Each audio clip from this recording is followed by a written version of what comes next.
More developments tonight on how parents and common sense Americans are pushing back against the destructive far-left critical race theory ideology that's infiltrating America's schools.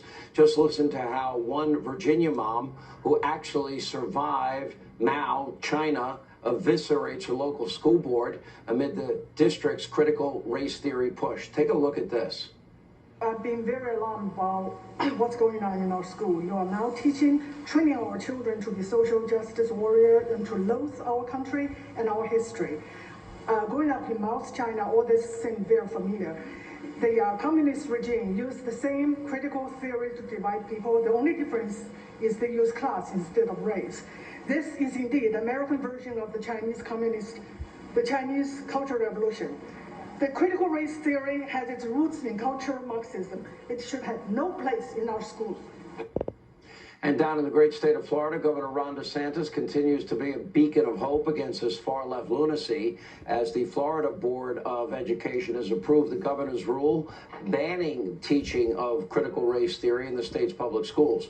Joining us now for reaction, Fox News contributor Jason Chaffetz, along with the mother you just saw in that video, Xi Van Fleet, is with us.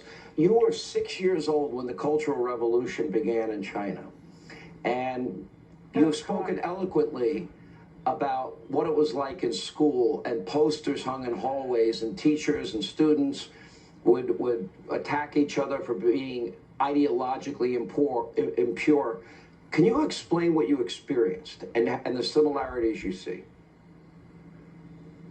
Okay, I just want to let the American people know that what's going on in our school and in our country is really a replay of the Cultural Revolution in China. And I want people to see there's similarities, and the similarities are terrifying.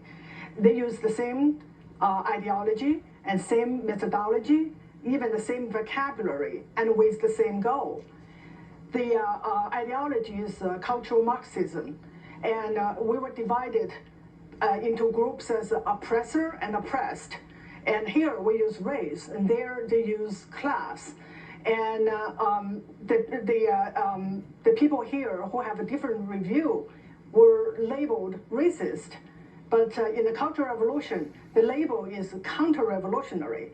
So it is a hat that fits all. And once the hat is on your head, your life is ruined. And the methodology is also very similar. It's cancel culture. We basically cancel the whole Chinese civilization pre-communism. And we changed our school names, street names, store names. We changed even our personal names. My name is Xi, and I was named after the city I was born, Xi'an. Xi means west. It also refers to the imperialism. So I wanted so bad to change my name because I want to be more communist. I'm glad my parents convinced me not to. And the vocabulary is even the same, wokeness. And to be specific, we use class wokeness. In Chinese, it is 阶级觉悟. Your level of wokeness determine your chance to get the promotion or to get benefit. And who decides your level of wokeness? It is the party leaders. Yeah, and you speak from real experience. I mean, you were 6 years old, but you lived 20 years under this oppression, and it sounds like out of the lessons you learned under Mao and the revolution, you see this groupthink now appearing in America, and you're trying to warn Americans that you don't want to go down this road. Congressman Chaffetz, let me ask you. I mean, you see what is being taught here. What is your reaction, and do you see the similarities? I do see the similarities, but to hear it firsthand from Xi, I'm just proud of her for speaking up. I'm proud of her for doing it the American way and actually going out of her comfort zone and making an issue of this. So on behalf of millions of people all across this country, thank you for doing that. I'm very proud of what Ron DeSantis is doing. You know, he was on our oversight committee. He was pretty good. But you know what? As governor, the guy is great.